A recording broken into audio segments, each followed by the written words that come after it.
श्रीदेवी स्कंदमाता स्तोत्रम्। ॐ स्कंदमातायै नमः। सिंहासनगता नित्यं पद्माञ्चितकरद्वया शुभदास्तु सदा देवी स्कंदमाता यशस्विनी। या देवी सर्वभूतेषु मा स्कंदमाता रूपेण संस्थिता। नमस्तस्यै नमस्तस्यै नमस्तस्यै नमो नमः। वन्दे वाञ्छितकामार्थे चन्द्रार्धकृतशेखरां। सिंहरूढा चतुर्भुजा स्कंदमाता यशस्विनीं। धवलवर्णा विशुद्धचक्रस्थितों पंचम दुर्गा त्रिनेत्राम्। अभयपद्मयुग्मकरां दक्षिण उरुपुत्रधरां भजेम्।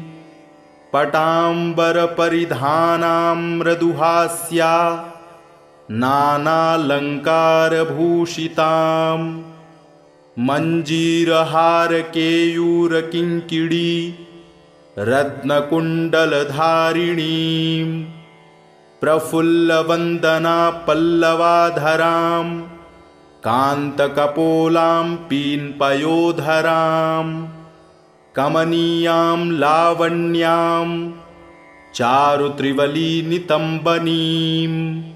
नमामि स्कंदमाता स्कंदधारिणीं।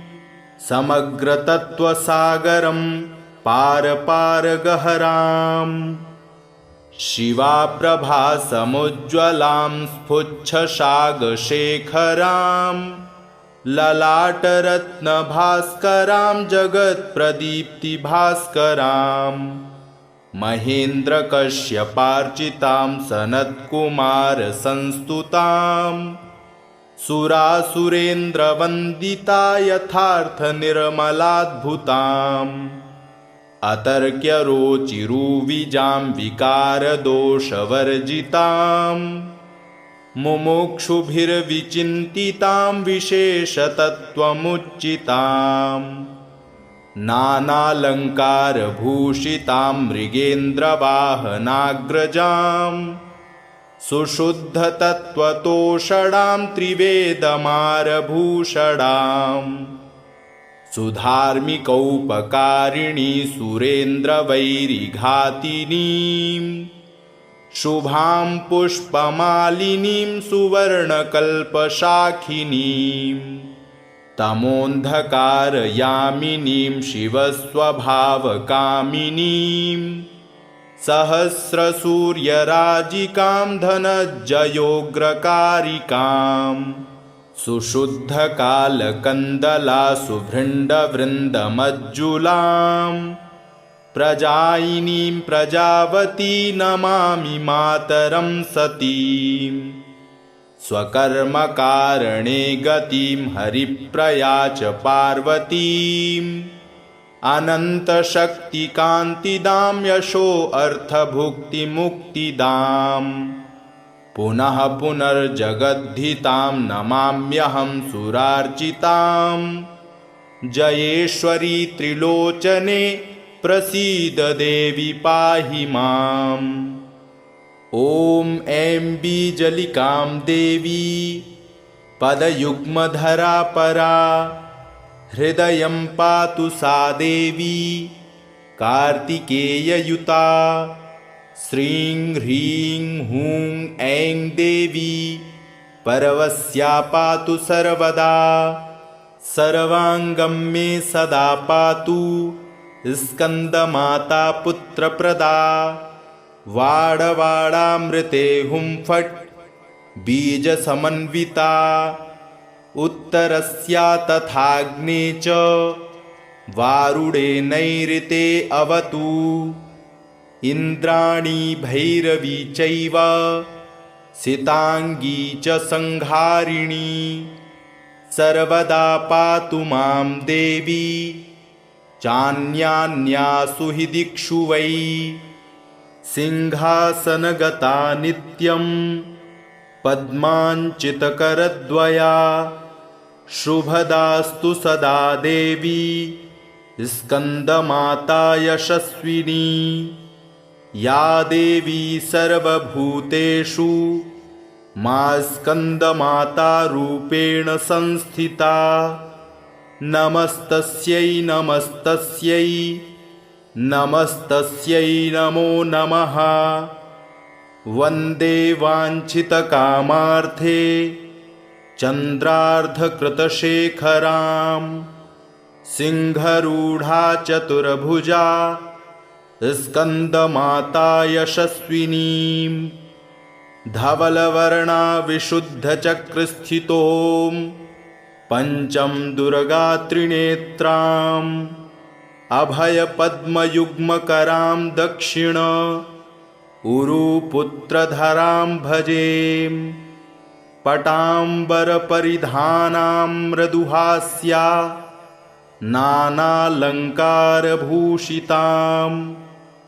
मञ्जीरहारकेयूरकिङ्किणी रत्नकुण्डलधारिणीं प्रफुल्लवन्दना पल्लवाधरां कान्तकपोलां पीन्पयोधरां कमनीयां लावण्यां चारुत्रिवलीनितम्बनीं नमामि स्कन्दमाता स्कन्दधारिणीं समग्रतत्त्वसागरं पारपारगहरां शिवाप्रभासमुज्ज्वलां स्फुच्छसागशेखरां ललाटरत्नभास्करां जगत्प्रदीप्तिभास्करां महेन्द्रकश्यपार्चितां सनत्कुमारसंस्तुतां सुरासुरेन्द्रवन्दिता यथार्थनिर्मलाद्भुताम् अतर्क्यरोचिरुविजां विकारदोषवर्जितां मुमुक्षुभिर्विचिन्तितां विशेषतत्त्वमुच्चितां नानालङ्कारभूषितां मृगेन्द्रवाहनाग्रजां सुशुद्धतत्त्वतोषणां त्रिवेदमारभूषणां सुधार्मिकौपकारिणी सुरेन्द्रवैरिघातिनीं शुभां पुष्पमालिनीं सुवर्णकल्पशाखिनीं तमोन्धकारयामिनीं शिवस्वभावकामिनीं सहस्रसूर्यराजिकां धनज्जयोग्रकारिकां सुशुद्धकालकन्दला सुभृण्डवृन्दमज्जुलां प्रजायिनीं प्रजावती नमामि मातरं सतीं स्वकर्मकारणे गतिं हरिप्रया च पार्वतीं अनन्तशक्तिकान्तिदां यशोऽर्थभुक्तिमुक्तिदाम् पुनः पुनर्जगद्धितां नमाम्यहं सुरार्चितां जयेश्वरी त्रिलोचने प्रसीद देवी पाहि माम्। ॐ ऐं बीजलिकां देवी पदयुग्मधरा परा हृदयं पातु सा देवी कार्तिकेययुता श्रीं ह्रीं हूं ऐं देवी परवस्या पातु सर्वदा सर्वाङ्गं मे सदा पातु स्कन्दमाता पुत्रप्रदा वाडवाडामृते हुं फट् बीजसमन्विता उत्तरस्या तथाग्ने च वारुडे नैऋते अवतु इन्द्राणी भैरवी चैव सिताङ्गी च संहारिणी सर्वदा पातु मां देवी चान्यान्यासु हि दिक्षु वै सिंहासनगता नित्यं पद्माञ्चितकरद्वया शुभदास्तु सदा देवी स्कंदमाता यशस्विनी। या देवी सर्वभूतेषु मा स्कंदमाता रूपेण संस्थिता। नमस्तस्यै नमस्तस्यै नमस्तस्यै नमो नमः। वन्दे वाञ्छितकामार्थे चन्द्रार्धकृतशेखरां। सिंहरूढा चतुर्भुजा स्कन्दमाता यशस्विनीं। धवलवर्णा विशुद्धचक्रस्थितों पंचम दुर्गा त्रिनेत्राम्। अभयपद्मयुग्मकरां दक्षिण उरुपुत्रधरां भजे। पटाम्बरपरिधानां मृदुहास्या नानालङ्कारभूषितां। मञ्जीरहारकेयूरकिङ्किणी रत्नकुण्डलधारिणीं। प्रफुल्लवन्दना पल्लवाधरां कान्तकपोलां पीन्पयोधरां। कमनीयां लावण्यां चारुत्रिवलीनितम्बनीं। नमामि स्कन्दमाता स्कन्दधारिणीं। समग्रतत्त्वसागरं पारपारगहराम्। शिवाप्रभासमुज्ज्वलां स्फुच्छसागशेखरां। ललाटरत्नभास्करां जगत्प्रदीप्तिभास्करां। महेन्द्रकश्यपार्चितां सनत्कुमारसंस्तुतां। सुरासुरेन्द्रवन्दिता यथार्थनिर्मलाद्भुताम्। अतर्क्यरोचिरुविजां विकारदोषवर्जितां। मुमुक्षुभिर्विचिन्तितां विशेषतत्त्वमुच्चितां। नानालङ्कारभूषितां मृगेन्द्रवाहनाग्रजां। सुशुद्धतत्त्वतोषणां त्रिवेदमारभूषणां। सुधार्मिकौपकारिणी सुरेन्द्रवैरिघातिनीं। शुभां पुष्पमालिनीं सुवर्णकल्पशाखिनीं। तमोऽन्धकारयामिनीं शिवस्वभावकामिनीं। सहस्रसूर्यराजिकां धनज्जयोग्रकारिकाम्। सुशुद्धकालकन्दला सुभृण्डवृन्दमज्जुलां। प्रजायिनीं प्रजावती नमामि मातरं सतीं। स्वकर्मकारणे गतिं हरिप्रिया च पार्वतीम्। अनन्तशक्तिकान्तिदां यशोऽर्थभुक्तिमुक्तिदाम्। पुनः पुनर्जगद्धितां नमाम्यहं सुरार्चितां। जयेश्वरी त्रिलोचने प्रसीद देवी पाहि माम्। ॐ ऐं बीजलिकां देवी पदयुग्मधरा परा। हृदयं पातु सा देवी कार्तिकेययुता। श्रीं ह्रीं हूं ऐं देवी परवस्या पातु सर्वदा। सर्वाङ्गं मे सदा पातु स्कन्दमाता पुत्रप्रदा। वाडवाडामृते हुं फट् बीजसमन्विता। उत्तरस्या तथाग्ने च वारुडे नैऋते अवतु। इन्द्राणी भैरवी चैव सिताङ्गी च संहारिणी। सर्वदा पातु मां देवी चान्यान्यासु हि दिक्षु वै। सिंहासनगता नित्यं पद्माञ्चितकरद्वया। शुभदास्तु सदा देवी स्कन्दमाता यशस्विनी। या देवी सर्वभूतेषु मा स्कन्दमातारूपेण संस्थिता नमस्तस्यै नमस्तस्यै नमस्तस्यै नमो नमः। वन्दे वाञ्छितकामार्थे चन्द्रार्धकृतशेखरां सिंहरूढा चतुर्भुजा स्कन्दमाता यशस्विनीं धवलवर्णा विशुद्धचक्रस्थितों पंचम दुर्गा त्रिनेत्रां अभयपद्मयुग्मकरां दक्षिण उरुपुत्रधरां भजे। पटाम्बरपरिधानां मृदुहास्या नानालङ्कारभूषितां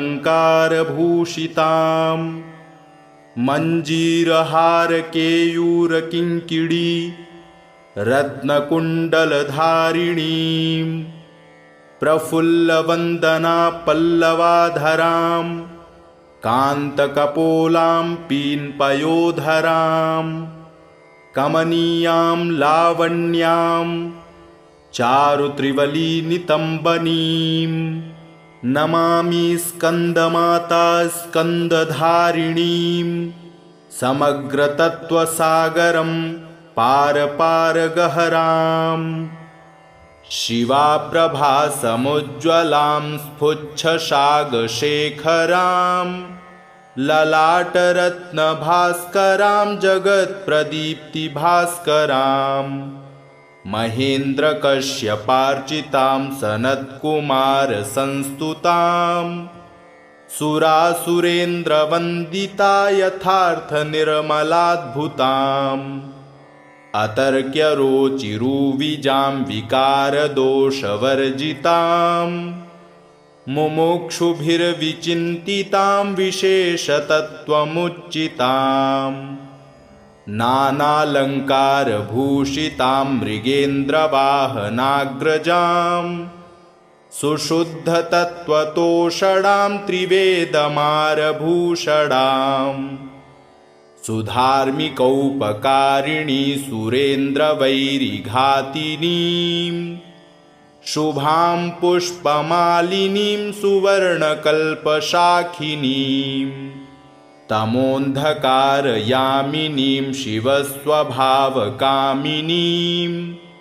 सहस्रसूर्यराजिकां धनज्जयोग्रकारिकां सुशुद्धकालकन्दला सुभृण्डवृन्दमज्जुलां प्रजायिनीं प्रजावती नमामि मातरं सतीं स्वकर्मकारणे गतिं हरिप्रिया च पार्वतीम् अनन्तशक्तिकान्तिदां यशोऽर्थभुक्तिमुक्तिदां पुनः पुनर्जगद्धितां नमाम्यहं सुरार्चितां जयेश्वरी त्रिलोचने प्रसीद देवी पाहि माम्। ॐ ऐं बीजलिकां देवी पदयुग्मधरा परा हृदयं पातु सा देवी कार्तिकेययुता श्रीं ह्रीं हूं ऐं देवी परवस्या पातु सर्वदा सर्वाङ्गं मे सदा पातु स्कन्दमाता पुत्रप्रदा वाडवाडामृते हुं फट् बीजसमन्विता उत्तरस्या तथाग्ने च वारुणे नैऋते अवतु इन्द्राणी भैरवी चैव सिताङ्गी च संहारिणी सर्वदा पातु मां देवी चान्यान्यासु हि दिक्षु वै सिंहासनगता नित्यं पद्माञ्चितकरद्वया शुभदास्तु सदा देवी स्कन्दमाता यशस्विनी या देवी सर्वभूतेषु मा स्कन्दमाता रूपेण संस्थिता नमस्तस्यै नमस्तस्यै नमस्तस्यै नमो नमः। वन्दे वाञ्छितकामार्थे चन्द्रार्धकृतशेखरां सिंहरूढा चतुर्भुजा स्कन्दमाता यशस्विनीं धवलवर्णा विशुद्धचक्रस्थितों पंचम दुर्गा त्रिनेत्राम् अभयपद्मयुग्मकरां दक्षिण उरुपुत्रधरां भजेम। पटाम्बरपरिधानां मृदुहास्या नानालङ्कारभूषितां मञ्जीरहारकेयूरकिङ्किणी रत्नकुण्डलधारिणीं प्रफुल्लवन्दना पल्लवाधरां कान्तकपोलां पीन्पयोधरां कमनीयां लावण्यां चारुत्रिवलीनितम्बनीं नमामि स्कन्दमाता स्कन्दधारिणीं समग्रतत्त्वसागरं पारपारगहराम् शिवाप्रभासमुज्ज्वलां स्फुच्छसागशेखरां ललाटरत्नभास्करां जगत्प्रदीप्तिभास्करां महेन्द्रकश्यपार्चितां सनत्कुमारसंस्तुतां सुरासुरेन्द्रवन्दिता यथार्थनिर्मलाद्भुताम् अतर्क्यरोचिरुविजां विकारदोषवर्जितां मुमुक्षुभिर्विचिन्तितां विशेषतत्त्वमुच्चितां नानालङ्कारभूषितां मृगेन्द्रवाहनाग्रजां सुशुद्धतत्त्वतोषणां त्रिवेदमारभूषणाम् सुधार्मिकौपकारिणी सुरेन्द्रवैरिघातिनीं शुभां पुष्पमालिनीं सुवर्णकल्पशाखिनीं तमोन्धकारयामिनीं शिवस्वभावकामिनीं सहस्रसूर्यराजिकां धनज्जयोग्रकारिकाम् सुशुद्धकालकन्दला सुभृण्डवृन्दमज्जुलां प्रजायिनीं प्रजावती नमामि मातरं सतीं स्वकर्मकारणे गतिं हरिप्रिया च पार्वतीम् अनन्तशक्तिकान्तिदां यशोऽर्थभुक्तिमुक्तिदाम् पुनः पुनर्जगद्धितां नमाम्यहं सुरार्चितां जयेश्वरी त्रिलोचने प्रसीद देवी पाहि माम्। ॐ ऐं बीजलिकां देवी पदयुग्मधरा परा हृदयं पातु सा देवी कार्तिकेययुता। श्रीं ह्रीं हूं ऐं देवी परवस्या पातु सर्वदा सर्वाङ्गं मे सदा पातु स्कन्दमाता पुत्रप्रदा। वाडवाडामृते हुं फट् बीजसमन्विता उत्तरस्या तथाग्ने च वारुडे नैऋते अवतु। इन्द्राणी भैरवी चैव सिताङ्गी च संहारिणी सर्वदा पातु मां देवी चान्यान्यासु हि दिक्षु वै। सिंहासनगता नित्यं पद्माञ्चितकरद्वया शुभदास्तु सदा देवी स्कन्दमाता यशस्विनी। या देवी सर्वभूतेषु मा स्कन्दमाता रूपेण संस्थिता। नमस्तस्यै नमस्तस्यै नमस्तस्यै नमो नमः। वन्दे वाञ्छितकामार्थे चन्द्रार्धकृतशेखरां सिंहरूढा चतुर्भुजा स्कन्दमाता यशस्विनीं धवलवर्णा विशुद्धचक्रस्थितों पञ्चं दुर्गा त्रिनेत्राम् अभयपद्मयुग्मकरां दक्षिण उरुपुत्रधरां भजे पटाम्बरपरिधानां मृदुहास्या नानालङ्कारभूषितां मञ्जीरहारकेयूरकिङ्किणी रत्नकुण्डलधारिणीं प्रफुल्लवन्दना पल्लवाधरां कान्तकपोलां पीन्पयोधरां कमनीयां लावण्यां चारुत्रिवलीनितम्बनीं नमामि स्कन्दमाता स्कन्दधारिणीं समग्रतत्त्वसागरं पारपारगहराम् शिवाप्रभासमुज्ज्वलां स्फुच्छशागशेखरां ललाटरत्नभास्करां जगत्प्रदीप्तिभास्करां महेन्द्रकश्यपार्चितां सनत्कुमारसंस्तुतां सुरासुरेन्द्रवन्दिता यथार्थनिर्मलाद्भुताम् अतर्क्यरोचिरुविजां विकारदोषवर्जितां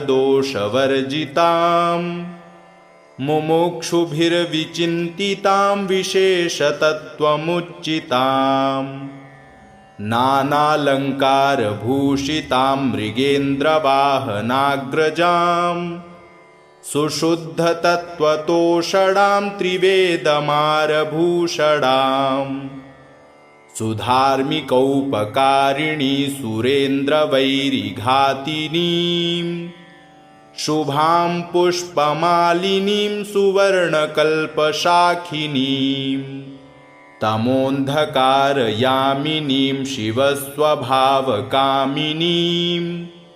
सहस्रसूर्यराजिकां धनज्जयोग्रकारिकाम् सुशुद्धकालकन्दला सुभृण्डवृन्दमज्जुलां प्रजायिनीं प्रजावती नमामि मातरं सतीं स्वकर्मकारणे गतिं हरिप्रया च पार्वतीं अनन्तशक्तिकान्तिदां यशोऽर्थभुक्तिमुक्तिदाम् पुनः पुनर्जगद्धितां नमाम्यहं सुरार्चितां जयेश्वरी त्रिलोचने प्रसीद देवी पाहि माम् ॐ ऐं बीजलिकां देवी पदयुग्मधरा परा हृदयं पातु सा देवी कार्तिकेययुता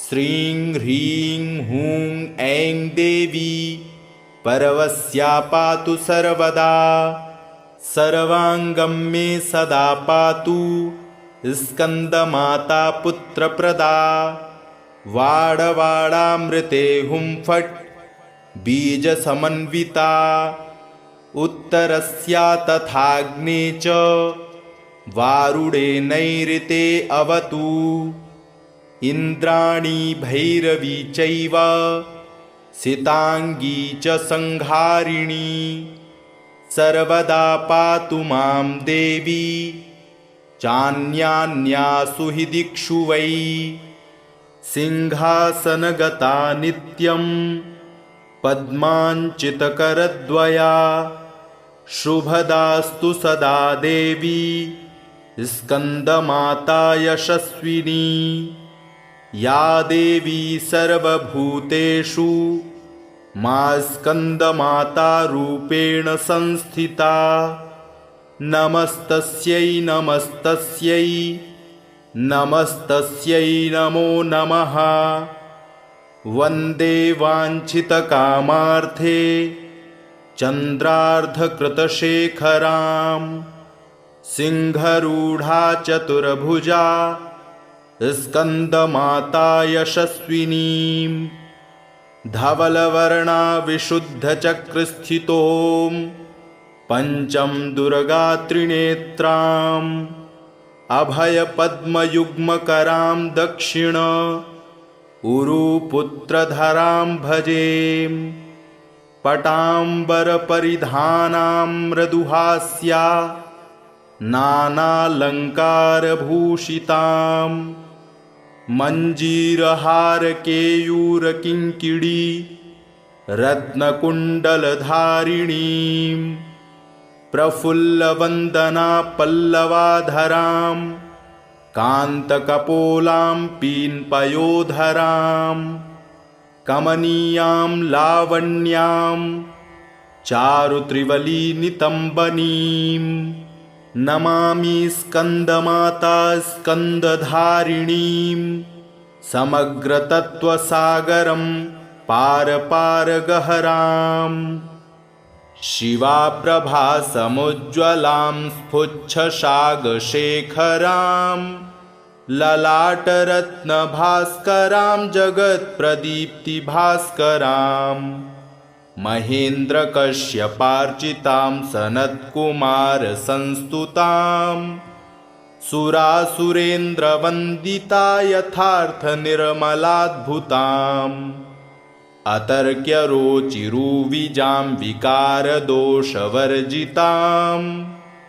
मुमुक्षुभिर्विचिन्तितां विशेषतत्त्वमुच्चितां नानालङ्कारभूषितां मृगेन्द्रवाहनाग्रजां सुशुद्धतत्त्वतोषणां त्रिवेदमारभूषणां सुधार्मिकौपकारिणी सुरेन्द्रवैरिघातिनीं शुभां पुष्पमालिनीं सुवर्णकल्पशाखिनीं तमोन्धकारयामिनीं शिवस्वभावकामिनीं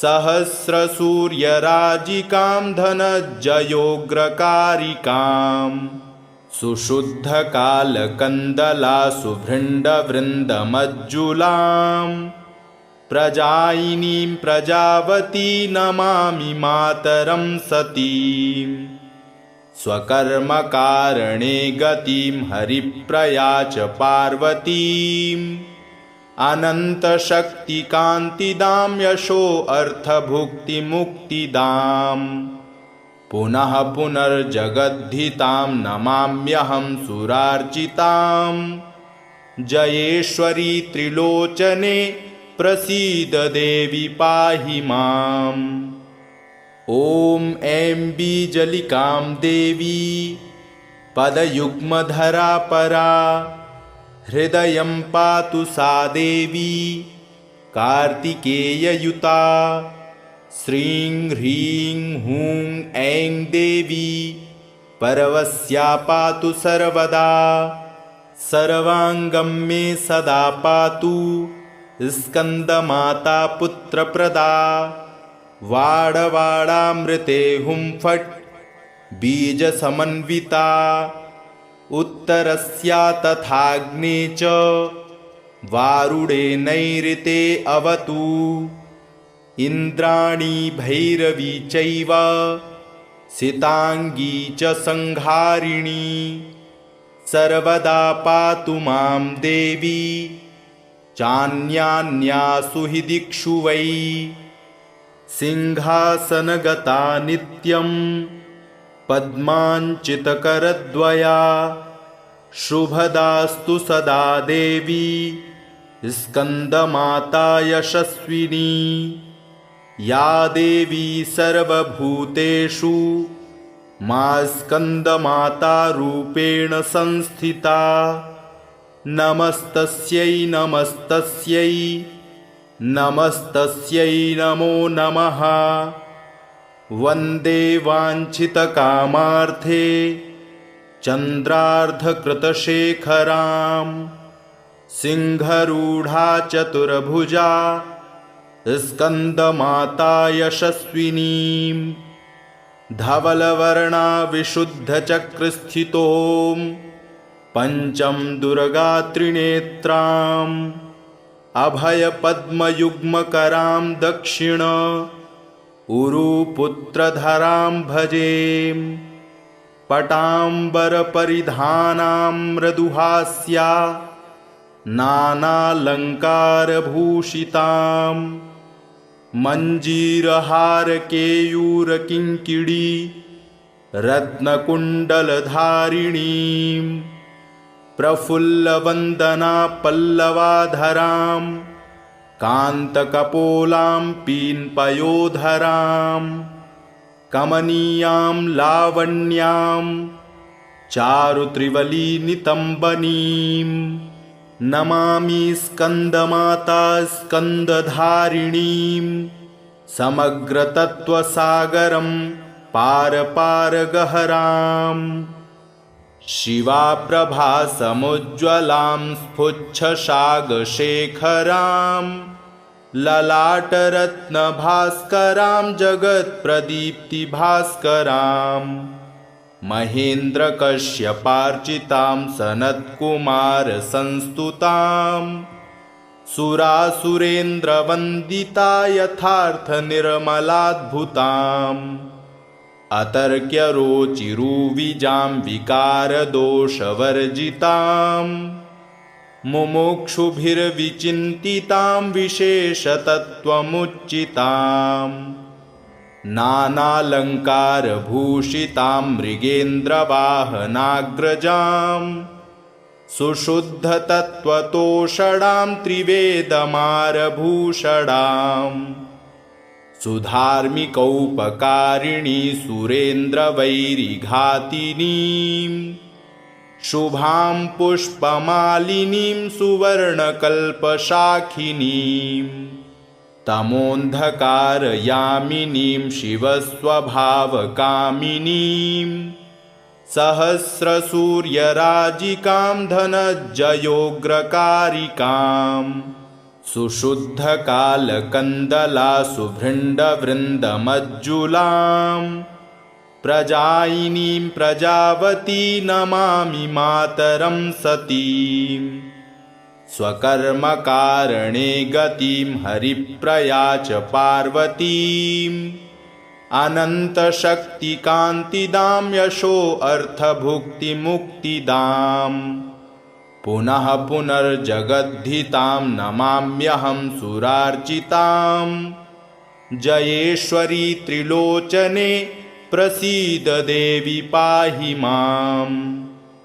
ॐ ऐं बीजलिकां देवी पदयुग्मधरा परा हृदयं पातु सा देवी कार्तिकेययुता।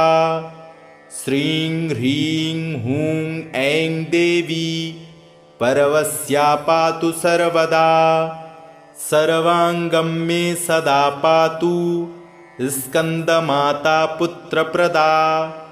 वाडवाडामृते हुं फट् बीजसमन्विता उत्तरस्या तथाग्ने च वारुडे नैऋते अवतु। इन्द्राणी भैरवी चैव सिताङ्गी च संहारिणी सर्वदा पातु मां देवी चान्यान्यासु हि दिक्षु वै।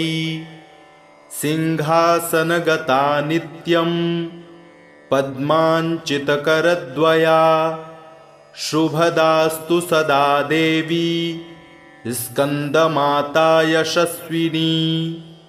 या देवी सर्वभूतेषु मा स्कन्दमाता रूपेण संस्थिता। नमस्तस्यै नमस्तस्यै नमस्तस्यै नमो नमः। वन्दे वाञ्छितकामार्थे चन्द्रार्धकृतशेखरां सिंहरूढा चतुर्भुजा स्कन्दमाता यशस्विनीं। धवलवर्णा विशुद्धचक्रस्थितों पंचम दुर्गा त्रिनेत्रां अभयपद्मयुग्मकरां दक्षिण उरुपुत्रधरां भजेम। पटाम्बरपरिधानां मृदुहास्या नानालङ्कारभूषितां मञ्जीरहारकेयूरकिङ्किणी रत्नकुण्डलधारिणीं प्रफुल्लवन्दना पल्लवाधरां कान्तकपोलां पीन्पयोधरां कमनीयां लावण्यां चारुत्रिवलीनितम्बनीं नमामि स्कन्दमाता स्कन्दधारिणीं समग्रतत्त्वसागरं पारपारगहराम् शिवाप्रभासमुज्ज्वलां स्फुच्छशागशेखरां ललाटरत्नभास्करां जगत्प्रदीप्तिभास्करां महेन्द्रकश्यपार्चितां सनत्कुमारसंस्तुतां सुरासुरेन्द्रवन्दिता यथार्थनिर्मलाद्भुताम् अतर्क्यरोचिरुविजां विकारदोषवर्जितां मुमुक्षुभिर्विचिन्तितां विशेषतत्त्वमुच्चितां नानालङ्कारभूषितां मृगेन्द्रवाहनाग्रजां सुशुद्धतत्त्वतोषणां त्रिवेदमारभूषणाम् सुधार्मिकौपकारिणी सुरेन्द्रवैरिघातिनीं शुभां पुष्पमालिनीं सुवर्णकल्पशाखिनीं तमोऽन्धकारयामिनीं शिवस्वभावकामिनीं सहस्रसूर्यराजिकां धनज्जयोग्रकारिकाम् सुशुद्धकालकन्दला सुभृण्डवृन्दमज्जुलां प्रजायिनीं प्रजावती नमामि मातरं सतीं स्वकर्मकारणे गतिं हरिप्रिया च पार्वतीं अनन्तशक्तिकान्तिदां यशोऽर्थभुक्तिमुक्तिदाम् पुनः पुनर्जगद्धितां नमाम्यहं सुरार्चितां जयेश्वरी त्रिलोचने प्रसीद देवी पाहि माम्। ॐ ऐं बीजलिकां देवी पदयुग्मधरा परा हृदयं पातु सा देवी कार्तिकेययुता। श्रीं ह्रीं हूं ऐं देवी परवस्या पातु सर्वदा सर्वाङ्गं मे सदा पातु स्कन्दमाता पुत्रप्रदा। वाडवाडामृते हुं फट् बीजसमन्विता उत्तरस्या तथाग्ने च वारुडे नैऋते अवतु। इन्द्राणी भैरवी चैव सिताङ्गी च संहारिणी सर्वदा पातु मां देवी चान्यान्यासु हि दिक्षु वै। सिंहासनगता नित्यं पद्माञ्चितकरद्वया शुभदास्तु सदा देवी स्कन्दमाता यशस्विनी। या देवी सर्वभूतेषु मा स्कन्दमाता रूपेण संस्थिता नमस्तस्यै नमस्तस्यै नमस्तस्यै नमो नमः। वन्दे वाञ्छितकामार्थे चन्द्रार्धकृतशेखरां सिंहरूढा चतुर्भुजा स्कन्दमाता यशस्विनीं धवलवर्णा विशुद्धचक्रस्थितों पंचम दुर्गात्रिनेत्राम् अभयपद्मयुग्मकरां दक्षिण उरुपुत्रधरां भजेम। पटाम्बरपरिधानां मृदुहास्या नानालङ्कारभूषितां मञ्जीरहारकेयूरकिङ्किणी रत्नकुण्डलधारिणीं प्रफुल्लवन्दना पल्लवाधरां कान्तकपोलां पीन्पयोधरां कमनीयां लावण्यां चारुत्रिवलीनितम्बनीं नमामि स्कन्दमाता स्कन्दधारिणीं समग्रतत्त्वसागरं पारपारगहराम् शिवाप्रभासमुज्ज्वलां स्फुच्छसागशेखरां ललाटरत्नभास्करां जगत्प्रदीप्तिभास्करां महेन्द्रकश्यपार्चितां सनत्कुमारसंस्तुतां सुरासुरेन्द्रवन्दिता यथार्थनिर्मलाद्भुताम् अतर्क्यरोचिरुविजां विकारदोषवर्जितां मुमुक्षुभिर्विचिन्तितां विशेषतत्त्वमुच्चितां नानालङ्कारभूषितां मृगेन्द्रवाहनाग्रजां सुशुद्धतत्त्वतोषणां त्रिवेदमारभूषणाम् सुधार्मिकौपकारिणी सुरेन्द्रवैरिघातिनीं शुभां पुष्पमालिनीं सुवर्णकल्पशाखिनीं तमोन्धकारयामिनीं शिवस्वभावकामिनीं सहस्रसूर्यराजिकां धनज्जयोग्रकारिकाम् सुशुद्धकालकन्दला सुभृण्डवृन्दमज्जुलां प्रजायिनीं प्रजावती नमामि मातरं सतीं स्वकर्मकारणे गतिं हरिप्रया च पार्वतीम् अनन्तशक्तिकान्तिदां यशोऽर्थभुक्तिमुक्तिदाम् पुनः पुनर्जगद्धितां नमाम्यहं सुरार्चितां जयेश्वरी त्रिलोचने प्रसीद देवी पाहि माम्। ॐ ऐं बीजलिकां देवी पदयुग्मधरा परा हृदयं पातु सा देवी कार्तिकेययुता श्रीं ह्रीं हूं ऐं देवी परवस्या पातु सर्वदा सर्वाङ्गं मे सदा पातु स्कन्दमाता पुत्रप्रदा वाडवाडामृते हुं फट् बीजसमन्विता उत्तरस्या तथाग्ने च वारुडे नैऋते अवतु इन्द्राणी भैरवी चैव सिताङ्गी च संहारिणी सर्वदा पातु मां देवी चान्यान्यासु हि दिक्षु वै सिंहासनगता नित्यं पद्माञ्चितकरद्वया